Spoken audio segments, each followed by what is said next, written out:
Ladies and gentlemen, welcome back to the Shirtless Plantain Show, the Arsenal edition. Emirates Cup, pre-season, we're back.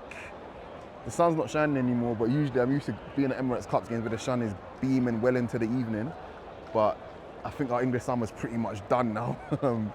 But yeah, the game and the expectations leading up to it, I think we're just, about good vibes and whatnot, trying to see all of our new signings together.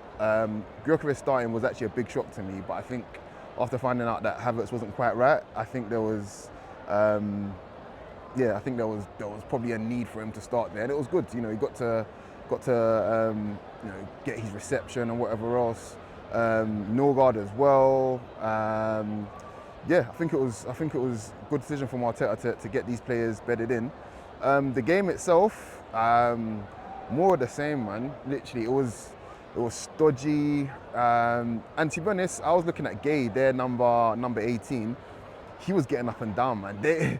He looked like the fittest player he's the fittest player I've seen probably in the entire pre-season, to be honest. He was getting up and down, fouling like a hooligan, but he's a player, he can play. He was the one that impressed me the most out of everybody that I saw today, I think. It being pre-season, I think the ref let a lot of things go. Doesn't really concern me too much. But yeah, I suppose if you want to get into headlines, I think the first major one for me is we're not moving the ball quick enough, regardless of who is playing. I think the remaining in the second half was quite good, which I'll get onto. But I think if we're looking at our strengths are in the wide areas, and the ball just wasn't getting there quick enough at all. I think Saka, when he did get it, it's Saka. He's gonna beat his man. He's gonna look good. Martinelli, I'm not gonna pile on.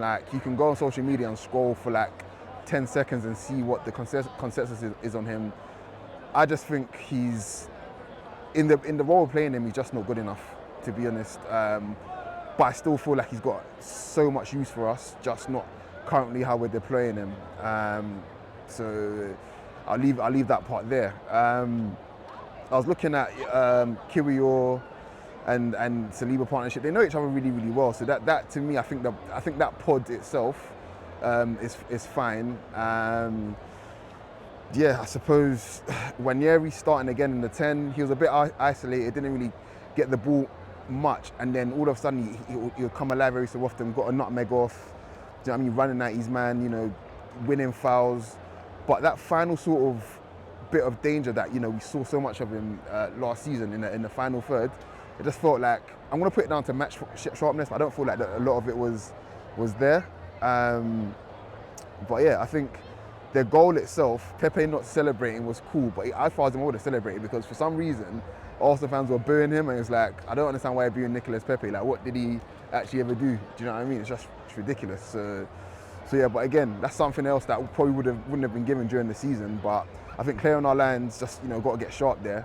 But yeah, we made some changes in the second half, and to be honest, we looked actually noticeably better. What I want to say about Martin Zubimendi is, I think he's still going to take some time to adjust, but all the fundamentals on the ball at least are there. He's going to get it forwards, on either side really quickly. He has no issue playing it off both feet, and he's a very, very clever and incisive passer. Even when it looks like a pass not on, there's a pass he found to Odegaard in acres in the centre of the pitch. You're thinking, where the hell did he find that from? And that's all because he's looking for it, but also he's moved himself in a position where he can find the ball. And yeah, he's found Martin Odegaard, and we got off a good attack from it, I think, from what I remember. And just more of that. But I think the main course you kind of want to talk about today is Max Dowman. Those of you that were here that remember, there was an Emirates Cup tournament in 2008, and Jack Wilshere, I think, made his full sort of, debut, if you like, into the first team, and against Atletico Madrid, he was just outrageous, absolutely outrageous, and that's pretty much what I'm seeing with Dowman. But it's even more impressive because Dowman is 15. Wilshere was literally 17 at the time.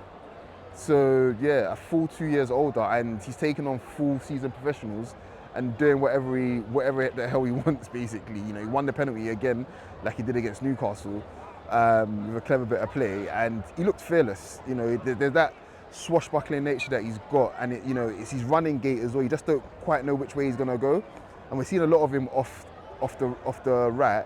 I want to see him on the left as well, because I know he can go both ways. So there's that, and I think that the players already, like Odegaard is deferring to him, and I think Arteta is purposely kind of making sure that all these minutes come when Odegaard is on the pitch.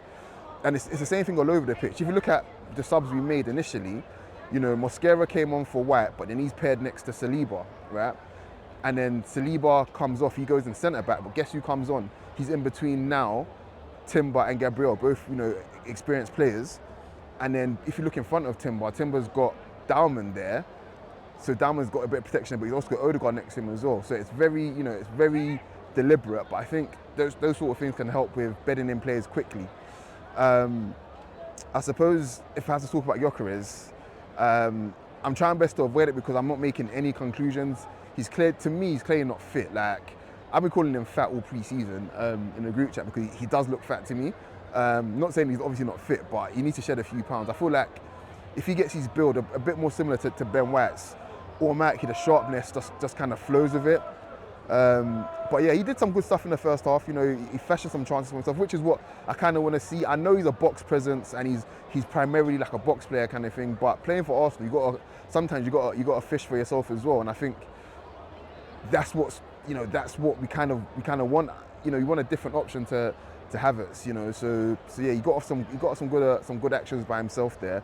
But to me, he's clearly not fit. So I'm not even going to bother assessing him until when I can see that, yeah, this player is fully fit and firing, man. But yeah, I think overall, conceding 3 goals at home in the pre-season, it is what it is, man. Like, we saw bits of class from all of these players. Do you know what I mean? It's just like, yeah, let's just get the match fitness going. Once the match fitness once the match fitness keeps going with these players, I think we'll be back up and running again. Do you know what I mean? My main concern now is getting as many minutes into Gabriel's legs. So yeah, I want to see him probably start on Saturday. Maybe Man United's come a bit too soon for him, but I would love to see him start on Saturday and get as much minutes in his legs as possible, because we've got Liverpool's 3rd game of the season. So yeah, I think he's going to be really, really, really important, as he should be. But yeah, the penalties, couldn't care less. I suppose the only real positive is Odegaard really looks like he's locking his foot again, like he's hitting the ball with real purpose now. And I hate left-footed penalty takers, and I think today's evidence proved that. I think we missed 3 pens today, and all 3 of them were left-footers, so it is what it is. But Odegaard didn't let me down. So yeah, but I think we'll leave it there. It's good to be back. We'll catch you on the next one. Lots of good stuff coming. Peace.